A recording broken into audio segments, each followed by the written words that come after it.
Good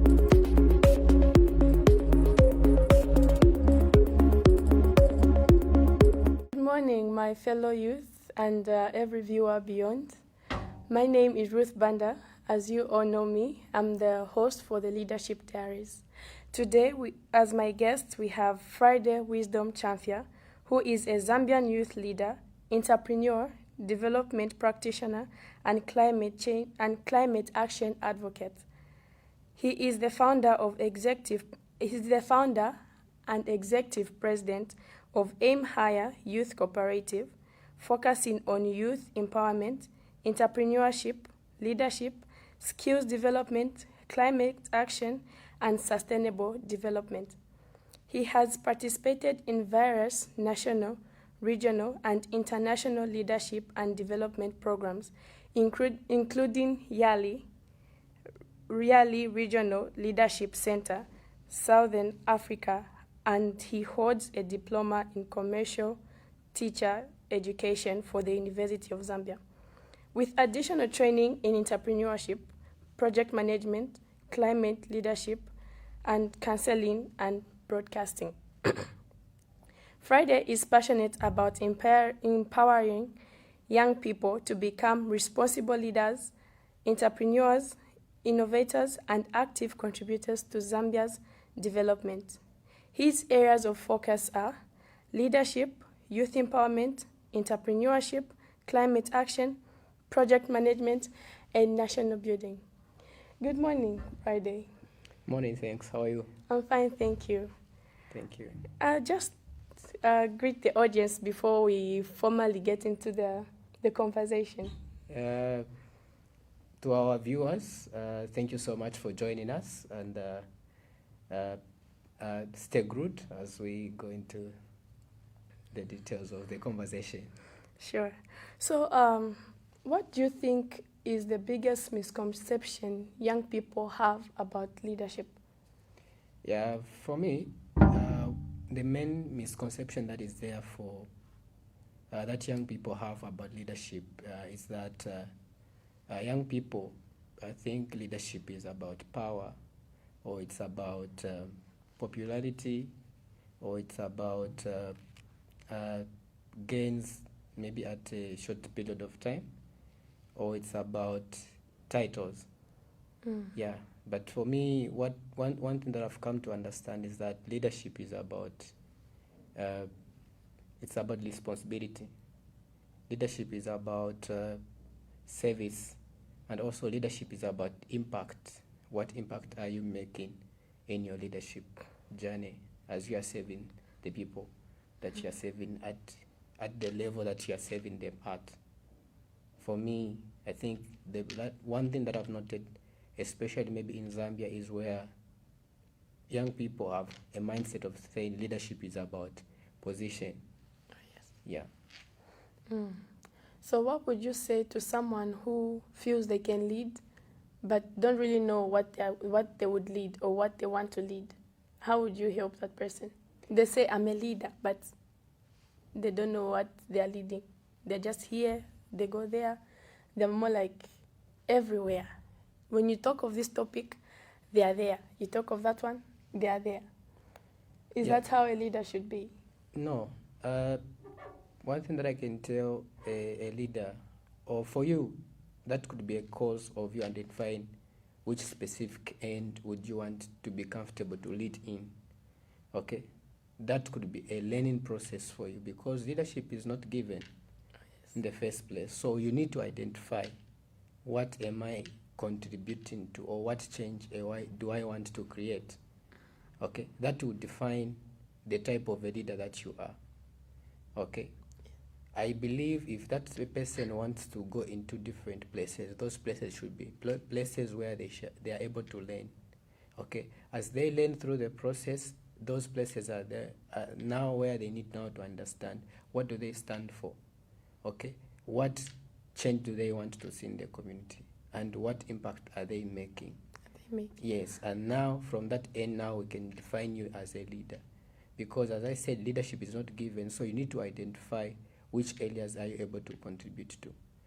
And also, leadership is not, like I said, it's not about just position, but it's about you yourself, where you're able to contribute to something that is making a change, either in a family, in a church, in a community, okay, in a company, or at national level, anywhere. And what you're contributing is able, where people now are able to understand or define to say, okay, this person is a leader. Yes. Or you, whereby you yourself are defined to say, okay, this is what I stand for, and this is how I'm contributing to it, and it's making change in the society or in the community or the people that you're influencing or that you're leading. And that is what defines leadership. That's very interesting. Yes. Do you think Zambia is suffering from a shortage of leaders, or a shortage of leaders are willing to take responsibility? Not really. Okay. Yeah, I feel Zambia has got a lot of leaders, or has got a lot of people who have got potential to lead. Okay.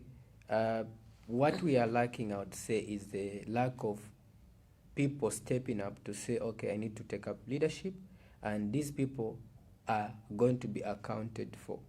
Because you need to understand that leadership is about accountability, it's about also service, and also the impact that you are creating in the community. As far as we stand, as I know, Zambia, we have got a lot of people who are educated, people with a lot of leadership potential, and people that can make change in our society and in our community.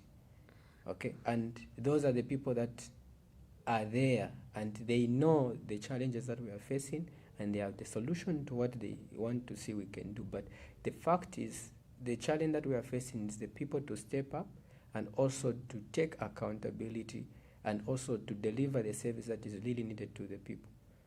Yes. So in short, you're saying we do have leaders, a lot of people that can lead, but they lack the confidence to lead. Since you mentioned to say they just can't step up, so I took it not being able to step up is lacking confidence. Or maybe you can elaborate in your words. Yeah, simply what I am saying is that in Zambia we have a lot of people who have got potential to lead. I see a lot of young people, for me, in my community in Zambia, I would say even in Africa, where they have got a lot of potential, brilliant ideas, okay? And that also defines to say that we have a lot of potential leaders who can change the narrative of our community in terms of what we define as leadership. As I said, the leadership is not just about position, and for you to have to be in a specific maybe organization. Leadership goes in business, leadership goes in church, in a community, in a family. Okay, all those places define one person to be a leader. So when we simply say Zambia is lacking leaders, it's not really at all, because we have got people who have got potential that we can say, okay, they're able to contribute to something to the community. But what is lacking is the aspect of them, maybe for instance, I would say maybe national leadership, okay, or provincial leadership, or constituency leadership, or area member of councillor, maybe so to say, or maybe in business or other areas. But the thing that is lacking mostly is the aspect of other people stepping up to understand, okay, I need yes to become a leader, but am I responsible when I'm questioned to say, okay, as a leader, we want this kind of development in such and such an area. Are you able to account to the questions of the people that are asking, and also to the demands? Because leadership is about responsibility. Oh, yes. And I think that is much of what is lacking, where people don't really take into account of their leadership, and also how are they taking responsibility and accountability of the demands of what leadership asks them to do. Yes. So we often hear people saying out there, no, youth empowerment. Sometimes it's also part of presidential manifestos. Yes. To be safe, no names mentioned, but presidential manifestos, it is there. It's mostly part of their phrases. No, youth empowerment, youth empowerment. You see a civil society here and there, they'll be talking about youth empowerment as well. You see government institution, they'll be saying youth empowerment. So what do you think youth empowerment actually looks like beyond conferences, workshops, and certificates, and maybe let me say trainings as well? Okay, yeah. So for me, one thing I would say youth empowerment is about creating a space or a platform where young people are able to develop their potential. That I would call it youth empowerment. It's not just about a certificate, or it's not just about a conference, a workshop, or a participant. What are we empowering them to do? Oh, yeah. Are you just calling them maybe for a certain program to participate and then maybe hand them out them some certain things that are not tangible maybe in the short run or in the long term? So youth empowerment should be about creating an opportunity where young people are given a platform where they are able to make decisions, they are able to become independent, and they are also able to contribute to creating a change in a community. That is youth empowerment, not whereby you hand them over certain things for a short period of time, then what happens next? Again, are you going to empower them each and every day? No. So young people should be able to be empowered with the right skills, right mentorship, and also about opportunities that can make them to become independent. That we can call it a youth empowerment, because they should also be able at a certain time to be also to empower others. Oh, yes. Yes.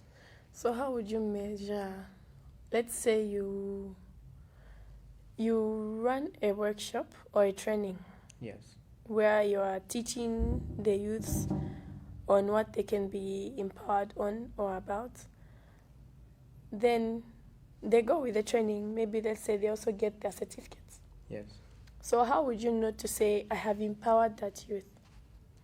Yeah. So for me, what I would say, these young people participate in a training or in a workshop and they are given certificate. Okay. A certificate is just an indicator that somebody has undergone a training and they were consistent for them to have this type of maybe knowledge that you are training them on. Okay. And how do we now measure that this young person has been empowered? It's about how are they using the knowledge that you have empowered them with. Okay. Have they been given a network, a platform, okay, where they can articulate the knowledge that you have given them? Okay. For instance, if you are training young people in entrepreneurship, yes, of course, you can train them in entrepreneurship. You give them a certificate. What now tangible things are they able to do out of the knowledge that you have given them? Or are you able to give them capital? Okay. Are you giving them a platform where they can now execute maybe their leadership roles, or where they now maybe train them into leadership, for instance? Are they able to be given a chance at the seat of at the table where those knowledge that they have shared with, they have learned, are able to be articulated into real impact? Okay. So the Yes. question should be able to be asked is, what, for instance, if you are training young people in entrepreneurship, what businesses can young people do? How many businesses has been established? Okay. What ecosystems are empowering young people to make a change in the community? Okay. Out of the knowledge and the skills that they have gotten. I think for me that is what I would say that should be about youth empowerment. Interesting. Yes. So do you think the youth today are being prepared for already existing jobs or jobs that we need tomorrow? For that, one thing that I can say is the best way is to prepare young people for both. Okay. Yes.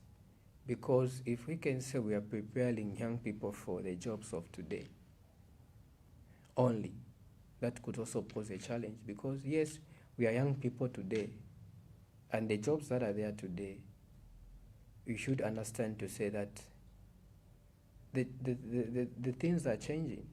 The things that we are able to see today didn't start today. They started some time back.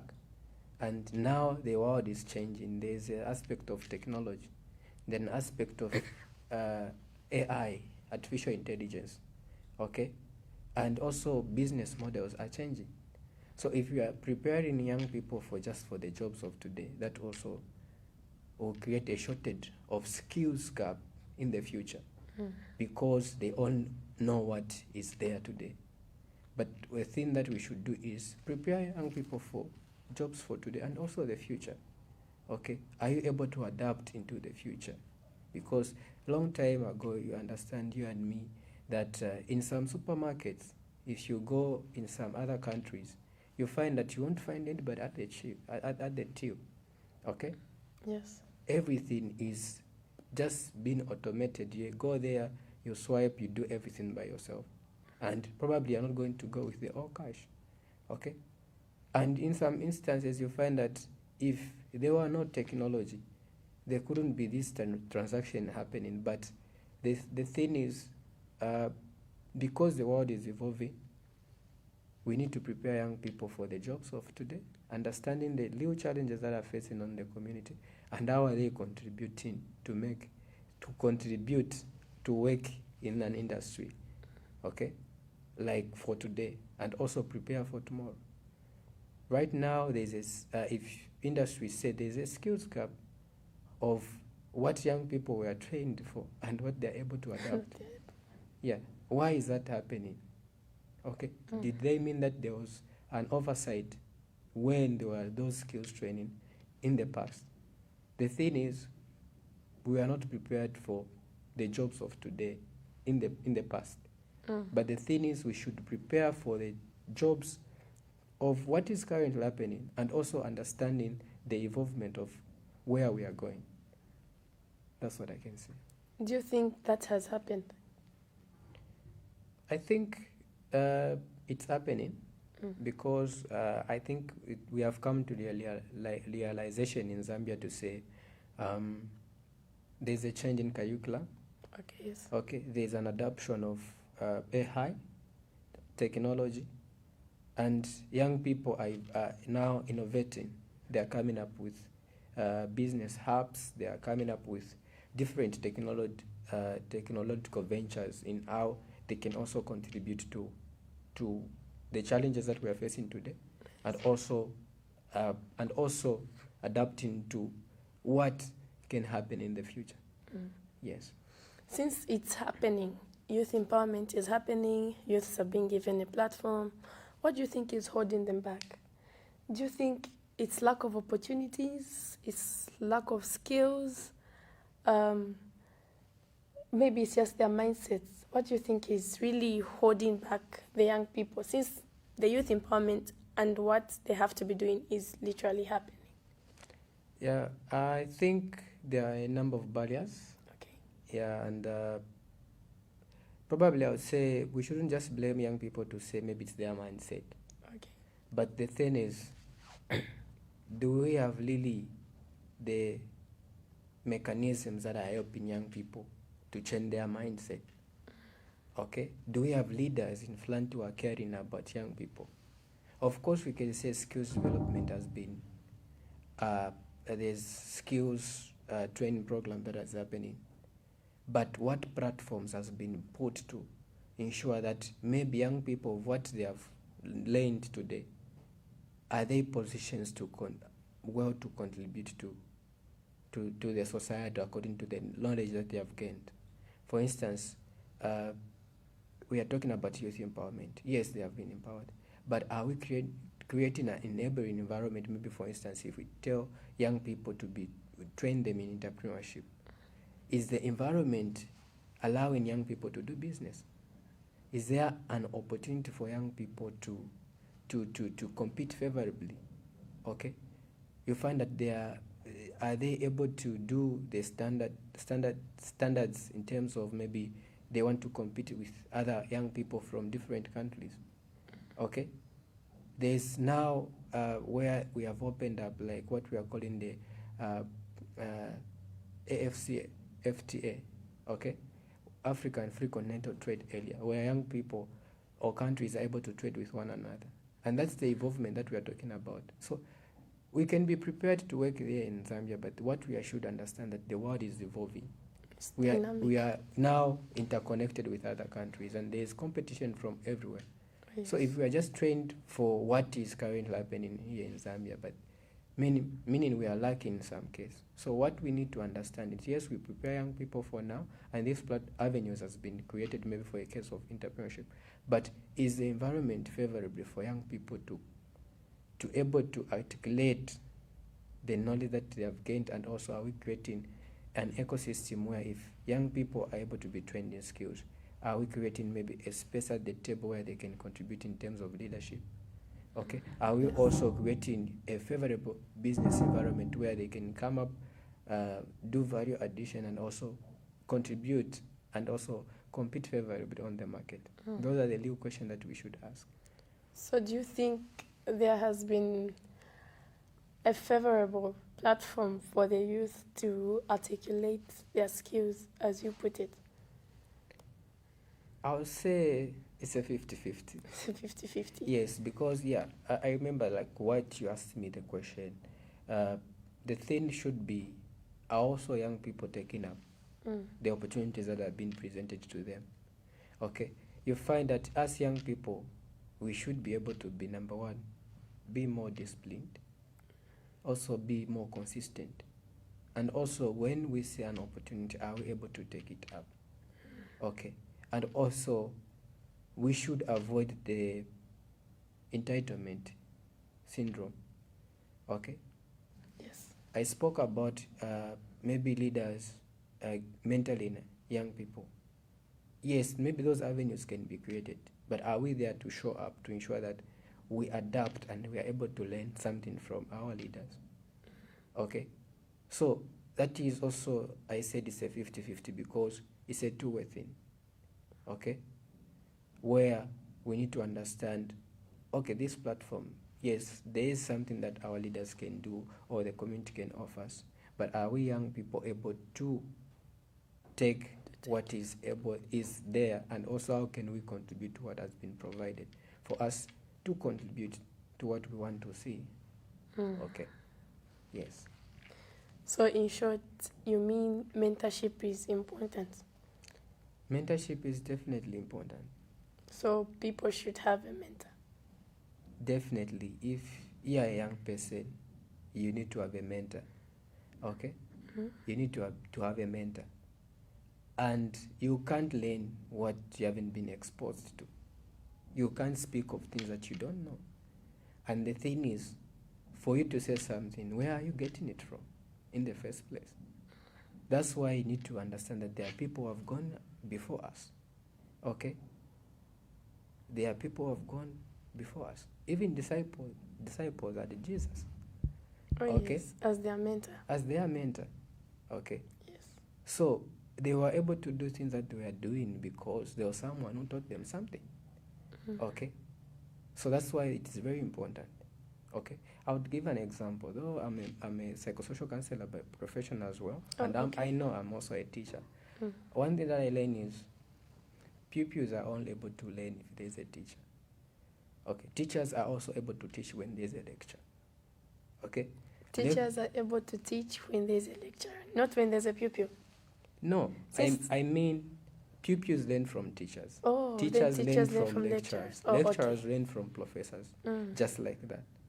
Okay? There's always someone to pass on the knowledge. Yes, there's always someone to pass on the knowledge. And also I'll say, like the Bible says, or they say, husband or wives should respect their husbands, isn't it? Yes. Okay. A wife should be able to learn from maybe the husband, or be accountable to the husband. But you as the head of the house, who are you accountable to? Okay. This is where you should understand that a man is the head of the house, but who is he accountable to? He should be accountable to God. If you are not able to be a man enough or to be the husband of the house, you find that if you don't have God in your heart, or you don't have anyone who leads you, you'll be making your own decisions. Oh, yes. And if somebody says that you're able to make your own decision, no woman, no lady will be able to follow you, because you'll be a man that doesn't have anything. You don't have knowledge. No one is empowering you with how you should lead your home, probably your family. You have no And there will destination. be total confusion in the things that you are doing because you don't have a leader like Jesus Christ. You don't have God in your heart. That's why you find that there are all these problems all around because we are lacking mentors. So everybody should be able to have a mentor and should also be able to be accountable to somebody out there so that your decisions are questioned or you are being given direction on how you should go. Yes. Yes. No, that was deep. Thank you. Is entrepreneurship genuinely a solution to youth empowerment, or we have just romanticized it because there are not enough jobs? Come again with the question? I'm saying, is entrepreneurship genuinely, is it a genuine vehicle to youth empowerment, or we have just, let me say, okay, can you still use the same word, or we have just romanticized it because there are not enough jobs? I would say entrepreneurship is one of the things that we can say we can use. Why am I saying so? Entrepreneurship is one key thing that we should understand to say something that can make a change in the community. I'll tell you one thing that I've come to realization that now everything in the world, if you look in the other ends, you find that it's business. And where do business start from? It's about entrepreneurship. Okay? That is about entrepreneurship. And why are there no jobs is because maybe there are no people who are able to take up The jobs. They are not able to take up, to understand to say, okay, they make entrepreneurship a thing where they embrace it and also understand that when they start entrepreneurship, they'll be able to create opportunities for others, where now those people are able to have jobs. Okay? So that's what I'm saying. It's one of the things that we can use. Okay? So people should be able to understand that entrepreneurship is a vehicle that can be used to create businesses, and businesses, when the business grows or you start up a business, you'll be able to empower others that now create jobs. And that's why we are saying we are also able to contribute to what? To entrepreneurship. We are able to contribute to something. You should understand what am I contributing in the community where I'm living. For instance, if I start up a business, meaning that business will be able to empower others with employment. Okay, but we should also understand that not everyone was born to be an entrepreneurship, and entrepreneurship itself is a hard thing to do. It's not an easy thing. It's not easy. Yeah, so that's why we should also understand to say, let's focus on, yes, becoming entrepreneurship, but are we creating the right opportunities for us to maybe, for one, when they start businesses, is the environment helping that person to start up a business? And also, is a business able to grow that others can be empowered with?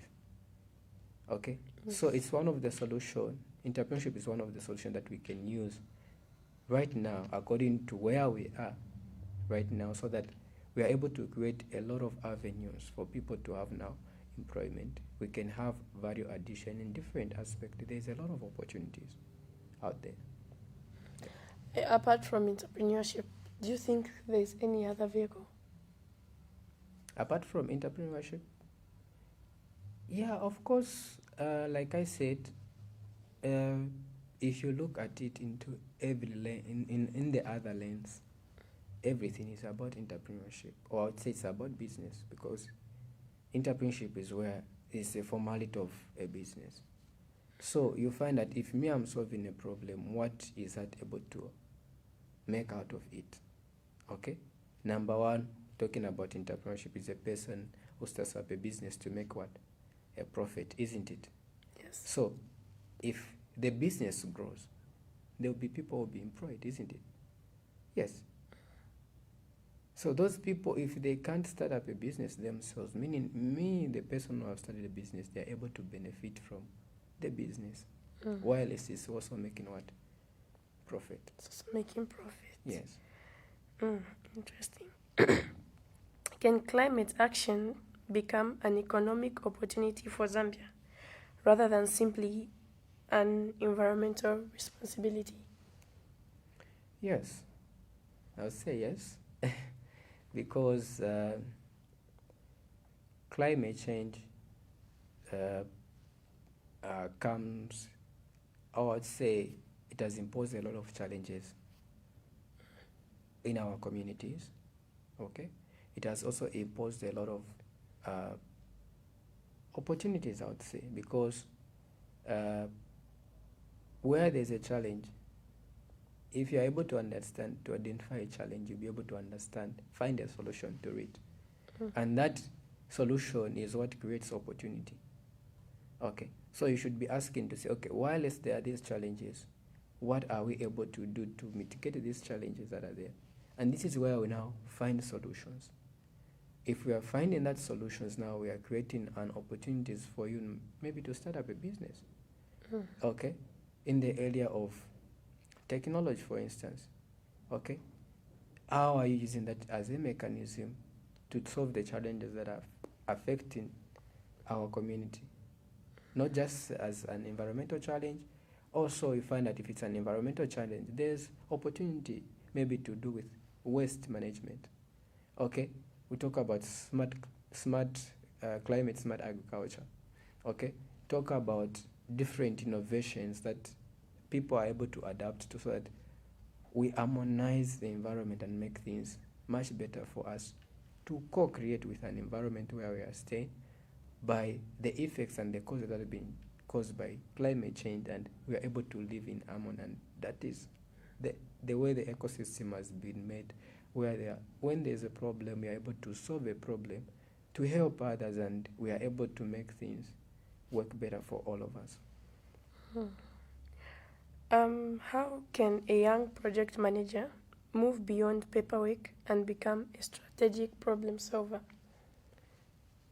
Yeah, so for a project manager, how they can move from being from paperwork to be an actual problem solver, I think they should be able to understand that project management is not just about activities. Okay? Project management is not just about reports or preparing budgets. Okay? Yes. As project manager, you should be able to understand that it should be about critical thinking.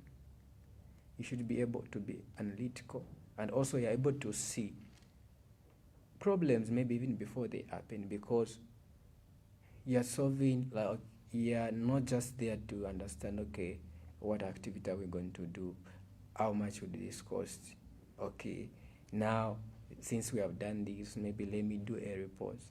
Okay, the thing you should ask yourself, maybe as a project manager, moving out from paperwork, is where you should be able to be a critical thinker and also become a problem solver. Okay, you should be able to understand the bottom-up approach of the challenges that you are trying to solve or that are there in the community.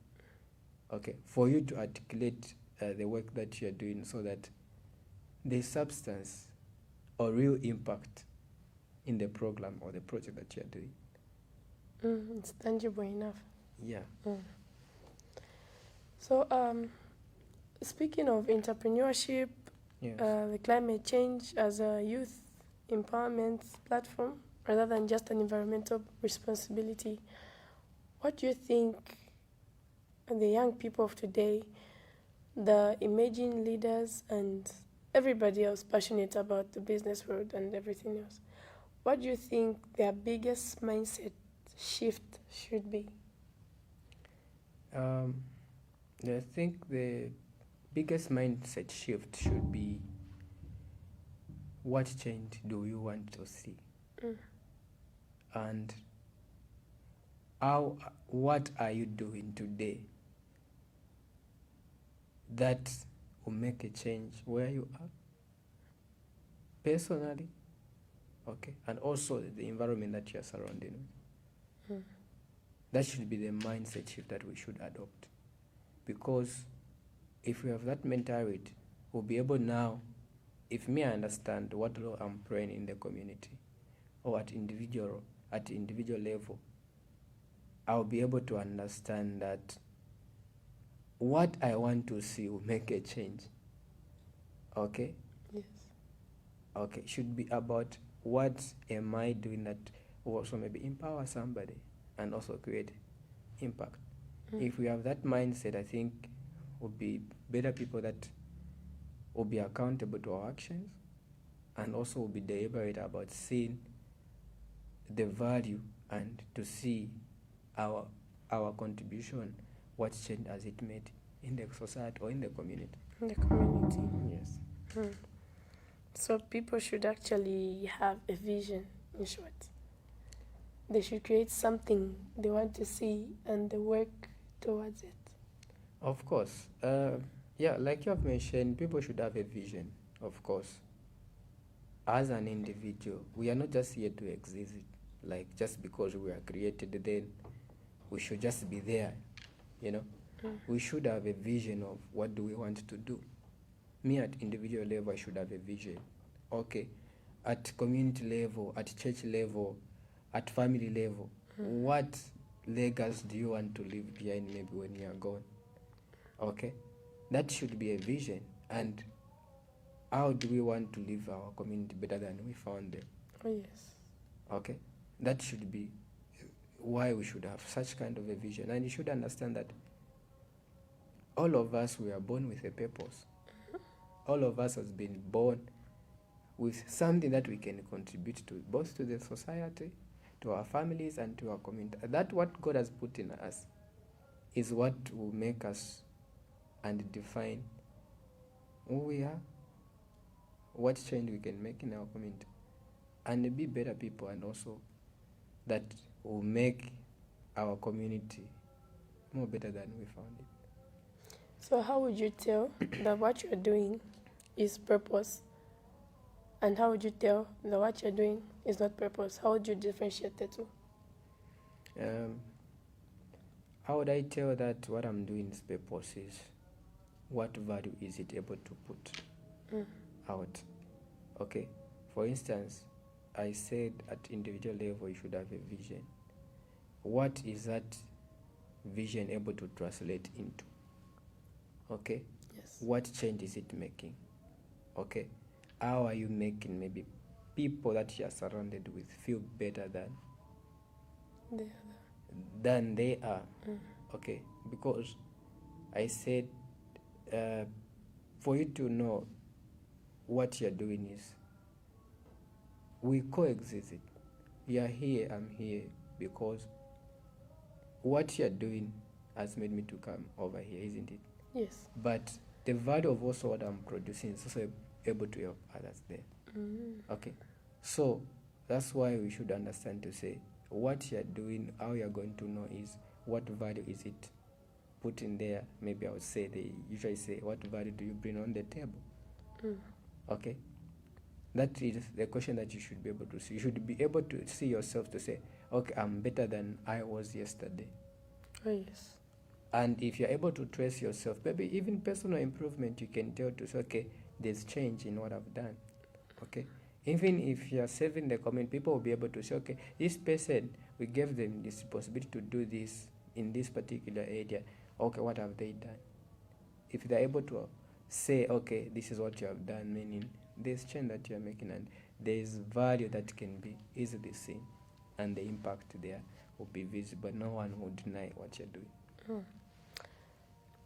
You mentioned everybody is born with a purpose. Yes.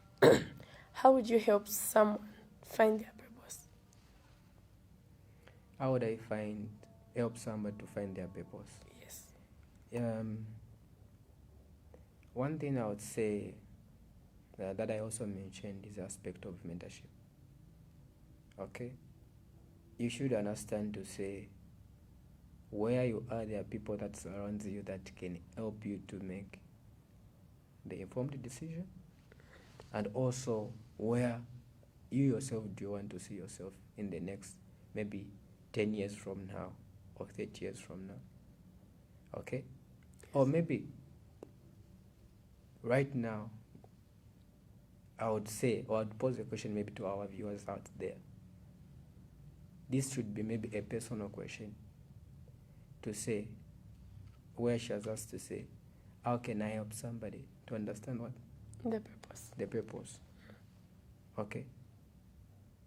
I would give you maybe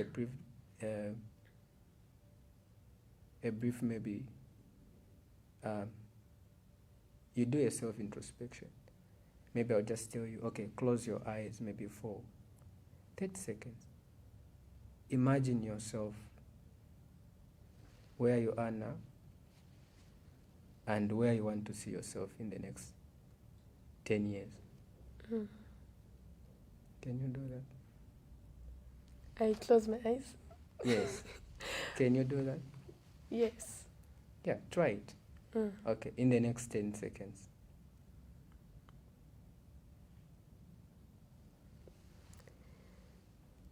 Okay. Yeah, that could be a simple exercise that you can do.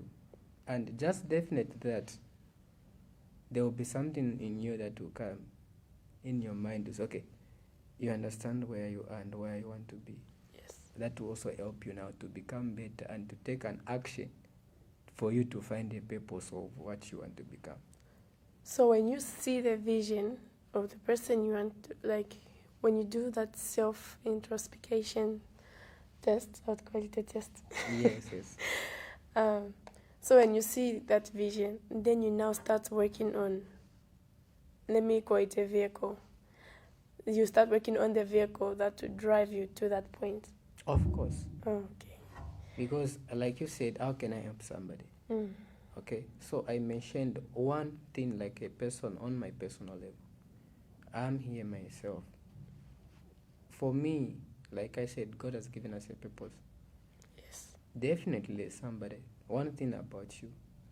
And if you sit down to meditate on yourself, okay, like I gave a brief example where you close your eyes, personally, you stop thinking about anything, then you project yourself, okay, I am here right now. Where do I want to see myself in the next 5 years? Where do I want to see myself in the next 10 years? Where do I want to see myself in the next 30 years? Okay? As you go through that self-question, you're going to understand that you have a picture of what you want to be.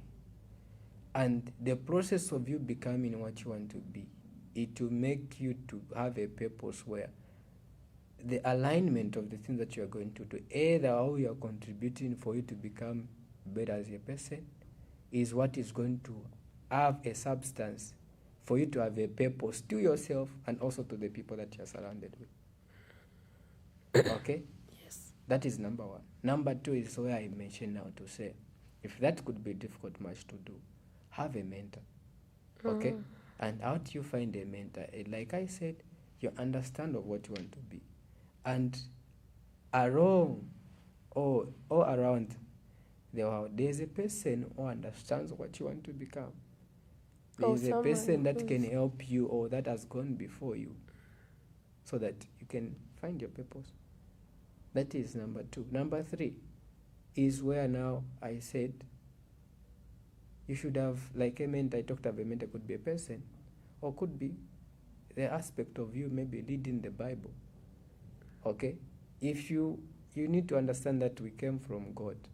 Yes. Okay, we don't exist on our own selves. That's a non-negotiable fact. Okay, yes. We don't exist on our own selves. So the thing is, you should ask yourself, where are you coming from? Okay? And you can't just be doing things. So that's where you need to be accountable, number one, to yourself. Okay? And also, to what? To your maker, who is God. Oh, yes. Okay? And this is where maybe you need to now have that opportunity maybe to read the Bible. Okay? To meditate about who you want to become, and through that process, you're going to find your purpose, and you're going to be a better person. Very interesting. Yes. Very interesting and insightful steps. I've been thinking beyond politics and patriotism, what do you think national building is like?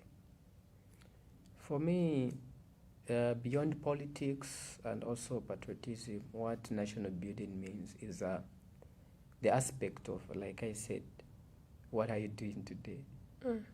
That is national building. What are you going to contribute to make, for instance, I'll say Zambia a better place than you found it? That is national building. Okay? It's not about going to get a broke, you start making something, you know. So national building is about what are you doing today that is going to make Zambia than you found it. Okay? I'll give an example. A pastor who is preaching in the church, if people are able to become better than they was before, that is national building. Okay? A teacher in the classroom teaching pupils, that is national building. Okay? Yes. A person starting up a business today, and this business is going to create about 500 jobs, 1,000 people, and create impact not here only in Zambia, but across Africa. That is national building. Okay? A family starting up a home, a wife and a husband, having children, and also teaching those children the right morals, right principles. Okay? That is also national building. A young person, a young leader, who chooses not to be corrupt, okay? Who chooses to have integrity, to have a passion, to have a vision, and also to serve the people. That is also what? National building. And also to have the right institutions, okay, that are able to serve people better than they was. That is also national building. Beyond politics. Okay, that's why we say leadership is not about me becoming a president, becoming a what, or having a title of all this what we want to do, or within yourself, how you are contributing to you is what will determine you to be a leader. Yes, and that will make you be better, and you'll be going to be recognized everywhere because you're able to help people, either at church level, at community level, and this is where things start from, where now you keep it is like a building block. Okay? Yes. And you find that you can be here in Zambia. Your gift can take you everywhere because what you're able to contribute here is being recognized, and it can be recognized here in Zambia, in Africa, in Asia, in Europe, everywhere. And that's what we can say we can do. When it comes to national building, it's what you're contributing or what are you doing that can make Zambia a better place than you found it. Okay? Just to speak on that item, I had a question to myself when I had an opportunity to travel outside the country. Yes. Okay? I questioned like you have questioned yourself to say, what did our forefathers do? Okay? For us, for Zambia to be where it is today. If I look at where Zambia is now and the country that I moved to and see how better it is advanced, I questioned myself. It looked like we are 50 years backwards. 50 years backwards? I'm telling you the truth. That's a massive gap. Yes. Now, the question like I asked to myself, where were our fathers? Where were our mothers? And what made us to be here where we are? That's a real question. Yes, it is. So when we talk about national building, we are talking about what are me right now, what am I doing or what am I contributing that can make Zambia than I found it? Because my children are also going to ask me when they travel to some other places in the world. Yes. Go to China today, okay? Go to, just here in Africa, go to South Africa. You find that their roads are more improved than ours. Their supermarkets are larger and bigger. Not what we call here as a supermarket. A mall here in Zambia, it's a store. Somewhere in a compound. Okay? So now the question you should ask is, why are those countries more advanced than us? what did they do then that our fathers, our mothers didn't do at that particular time? And now we are here as Zambians, as me, beyond politics, okay, talking about national building. What are we doing that is going to make a change in our society or in a community? Because now also my children are going to ask me today, okay, but our father, what did they do? What was he doing? Me had that question personally, asking like, why?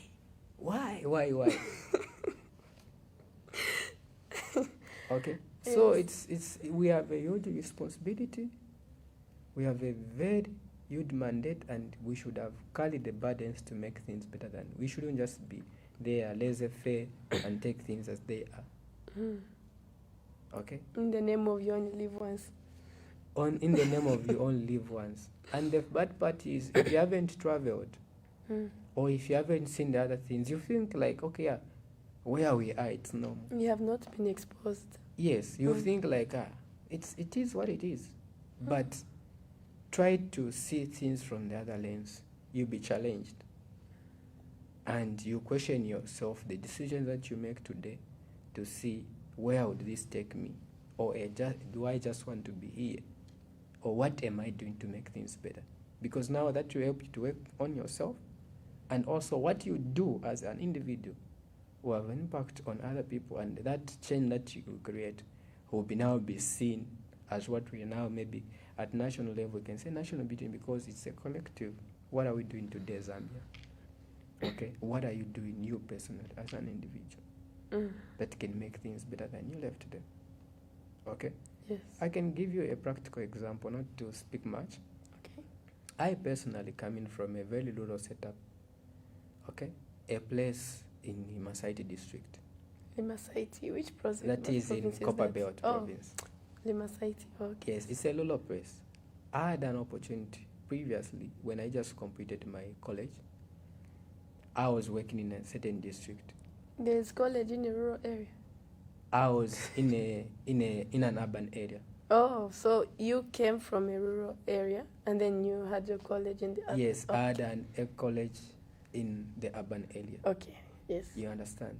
So when I studied, I finished my diploma course, which was for 3 years.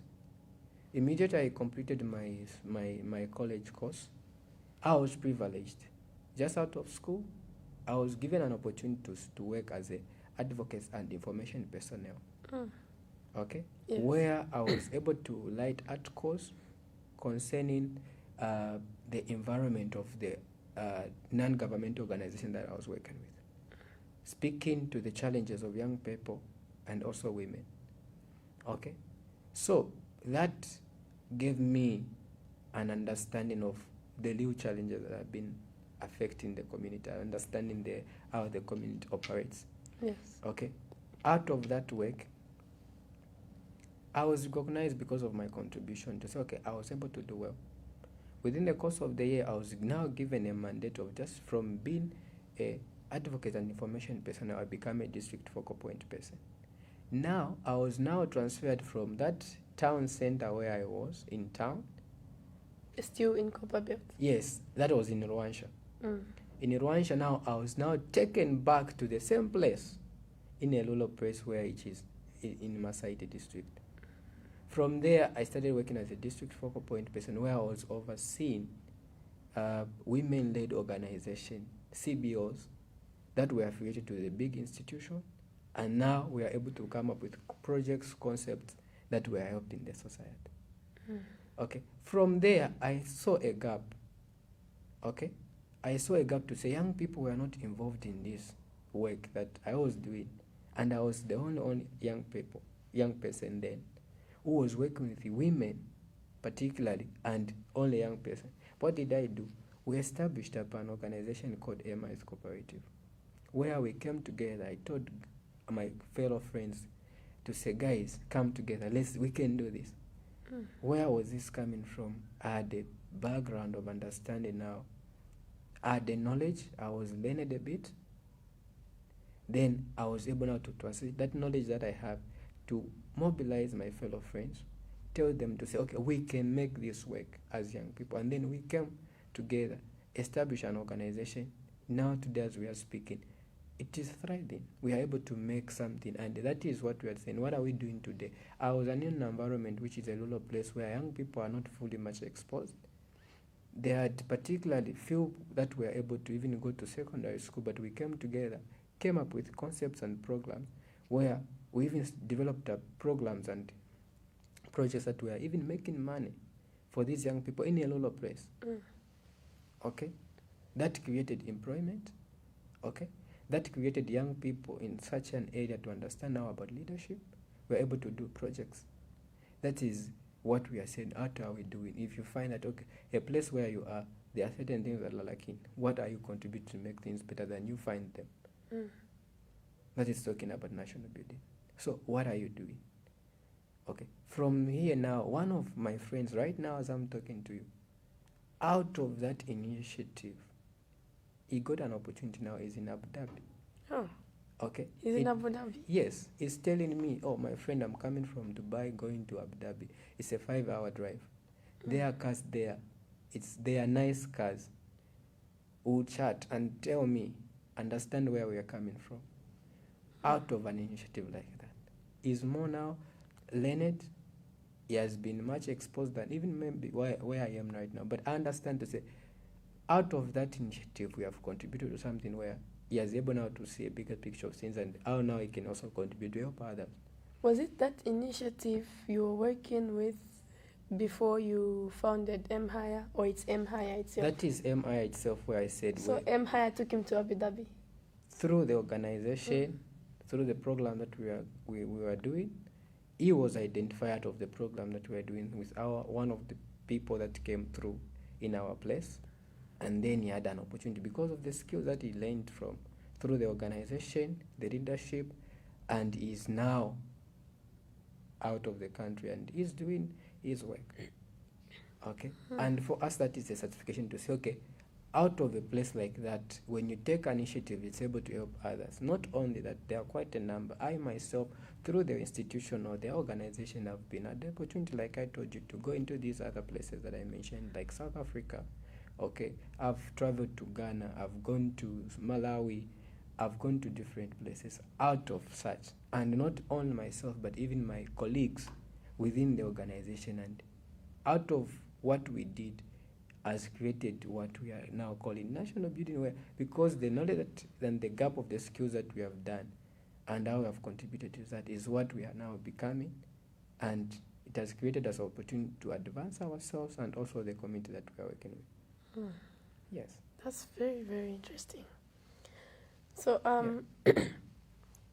when the history of Zambia looks back to your generation, Yes. I could say our generation, what would you want it to say you did?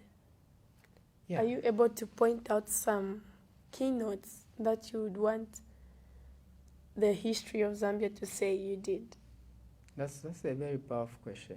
And as I've mentioned from the previous story that I've given you, personally of our own experience, I myself, to what I've contributed, according to the environment that I was in and the gap that I identified. So, coming to your question, one thing would our generation point at is the question of us understanding what, like I said, what are we doing today that is contributing to make Zambia a better place than we have found it? Okay? And what we are doing today is what these young people or the generation coming before us are going to ask us. Are they going to be proud of what we are doing today, what we are building today, and where they're going to find Zambia at? Okay? So the real question we should ask, I myself and also maybe the viewers listening, is what are we doing today? Is our generation that coming before us, what are they going to say we have done, and are they going to be proud of what we are doing? Of what you've done. Okay? So with what we are doing today, like for myself, like I gave you that example. That is what we are doing, and we hope and see that we are able to change our community. We are able to create real impact, and also we are able to create real leaders that are also going to take it up from the knowledge that we are having, that they also can make things better than they, where they will find us. Okay. Yes. That's interesting. What are some, I don't know, maybe I could give it three Yes. points in what you're doing.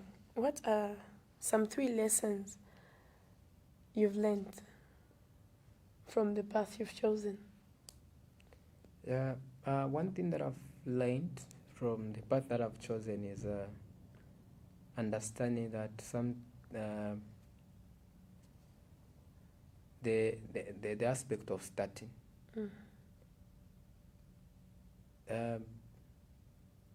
One thing that I've understood, that God can call one person to have a vision. Okay. And God will provide people that will come to work with you on what you want to become.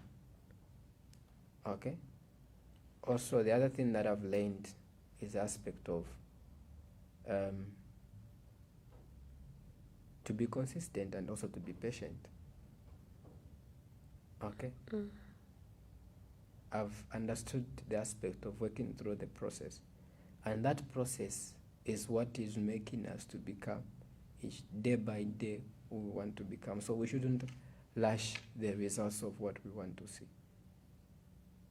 That is 3 things that I can mention I've learned. Yes. That's interesting.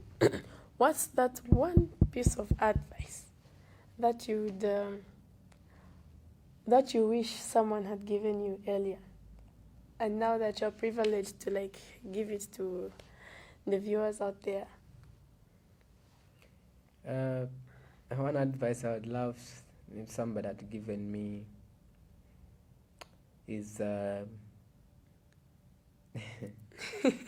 aspect of, like I said, I'll say maybe to start early. The earlier the better. The earlier the better, because I'll say this, in the past I used to think the people that we see to be bigger there, I used to think you're only able to do things when you're at that level. You understand what I mean? Yes. But I came to realize that you need to start where you are. And if somebody told me earlier to say, you can start where you are, maybe I could have done more much things than where we are now. Because now I realize to say, the starting point doesn't matter.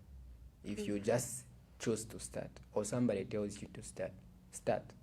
And things through the process are going to evolve, and you're going to be a better person than you were before. Yeah. That's very that's very important. What are some keynotes you could leave for the viewers to take away, to go with, rather, to go with as we conclude on the program for today? Yeah, much has been discussed, but one thing our viewers, I would love you to take away is the aspect of us understanding what value are we contributing to our community. What value am I contributing to the environment where I'm surrounded with? If we are all able to answer that question, you'll find that we'll be a better person to ourselves and also to the community that is surrounding us. And when that answer is answered, we'll be able to make things better for ourselves. That's one key aspect that I would love them to know. What value are we creating, or what are we doing that can make a change? So value is very, very important. Yes. Mm. And also starting early. What would you advise them to start early though? Come again? Why would you advise them to start early? Because someone might be asking, I start early. I don't even have the confidence to move in offices. I don't have the confidence to talk to people that have already made it. I don't know how to create networks. Then someone should tell me to start early. How would you tame their minds for them to understand that it's actually important to start early? Yeah, that could be a question for somebody. But the thing of starting early is you are going to learn through the process. Okay? They say experience is the best teacher, isn't it? Oh, yes. So even if you delay today, doesn't mean if the things that I was supposed to do today, if I don't do them, even if I start tomorrow, I'll still do the same thing. Okay? Yes. So the aspect of you starting early is you are going to learn through earlier in the process, and you are going to refine or to pivot through the process and now have something that you want to do definitely at the end of the day. Okay? If I want to start a business today, then I don't start.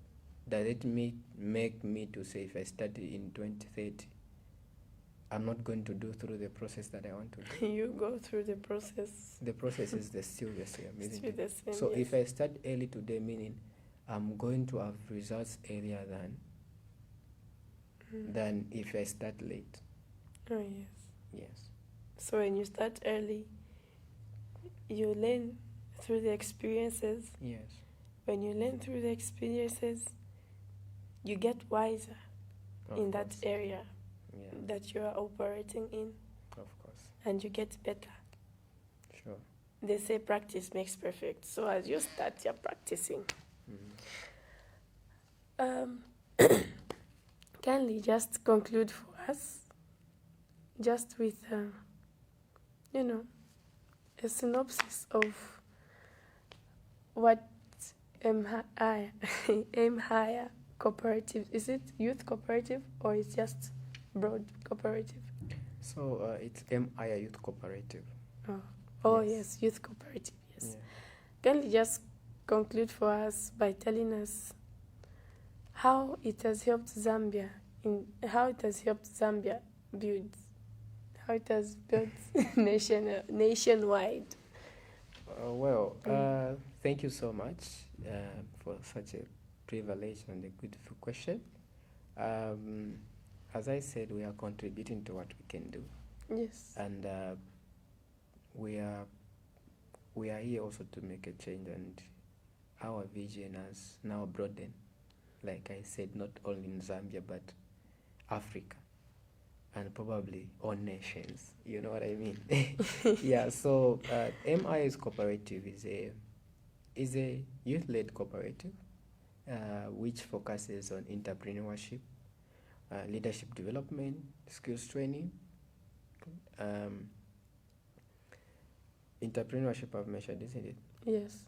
Yes, leadership development, skills training, climate change action, and youth empowerment in education and agriculture. So those are the thematic areas that we focus on. And this is an integrated approach that we are using, that young people can't just be empowered in one aspect, but we should create an avenue or an ecosystem where if we are trained probably in entrepreneurship, are we able to come up with a business or a venture that may help us to make money or income? And that's what we are building. Okay? When you talk about leadership, we train young people in it. Like I told you, we use only to think like, okay, leadership or somebody who becomes a leader is a person who's there, who's big. That's why I mentioned in my previous preamble to say leadership, we can become where we are, and understanding how are you contributing to what you're doing. So we are training young people in leadership, where this is a youth-led organization where what they learn, they are able to practice through the positions, through the organization, where now we are giving them roles and responsibility, with them understanding what do they want to contribute to in the society. And collectively within the system of the organization or the cooperative, they're able to contribute to that ideas to make a change in the community. Okay? Not only that, we talk about youth empowerment in the aspect of climate change, which is where we talk about, we advocate for issues, speaking about areas of climate change, like talk about areas to do with tree planting, okay? Talk about young people raising awareness about climate change, okay? And also what are the opportunities that are there that young people can fully participate in. You get it? Okay, talking about education. Education is an aspect of not just learning in classroom, but how are we now able to integrate the aspect of skills training and also ensuring that we are able to learn and translate that knowledge that we have learned into tangible things. Okay. Aspect of agriculture, this is also where we are venturing into various value addition. Okay, maybe I'll give an example where we have done a value addition of groundnuts into processing into peanut butter, where we are running a venture called Pinko General Dealers, where we are making peanut butter. Okay, so that is how we are also contributing to ensure that from where we are, there is this skills gap, there is also leadership gap, there is also entrepreneurship gap or job and employment. What are we doing is where we are putting all these mechanisms so that together we start from somewhere and we are able to build something that to make things better for ourselves and also for our fellow young people that are coming, so that we can create jobs, we can have leaders or young people who are informed and also able to understand problems and become problem solvers in the community. That's what I can say. That's what we are doing as MIS Cooperative, and this is where we are building. So if you're a young person, we are inviting you to come on board, be part of us, and also this is a place where you can demonstrate your leadership potential and also able to contribute to the decisions that you have to make a change in the community. So that's what we do as at MIS Cooperative, and it's a membership based where you can make an annual membership fee, which is payable annually, and you are able to contribute at different levels according to your level of knowledge and also understanding. And there are various positions for those who want to be leaders, to say, okay, me, I want to be a project manager, I want to be a project coordinator, I want to be a what.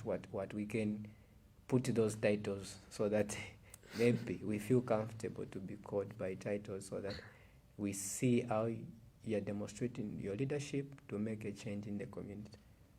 That's what I can share. Thank you very much, Friday Wisdom Chamfya. Thank you. It was my pleasure hosting you today, and I'm very pleased that you showed up for our people here. You have taught them one or two things about climate. It's not only an environmental responsibility, it also provides you an opportunity to be empowered as a youth. So thank you very much for the viewers out there as well. It's an honor to keep on giving you these conversations that are changing your thought, that are changing your mindset, and that are actually moving you to the next step. It's a pleasure that you are here as youth. My name is Ruth Banda, and I'm the host for Leadership Diaries. You can catch us on Topstar Channel 456 every Friday. We'll be live at 12 hours, and repeats happen every Saturday at 17 hours. Thank you very much once again. Have a good day.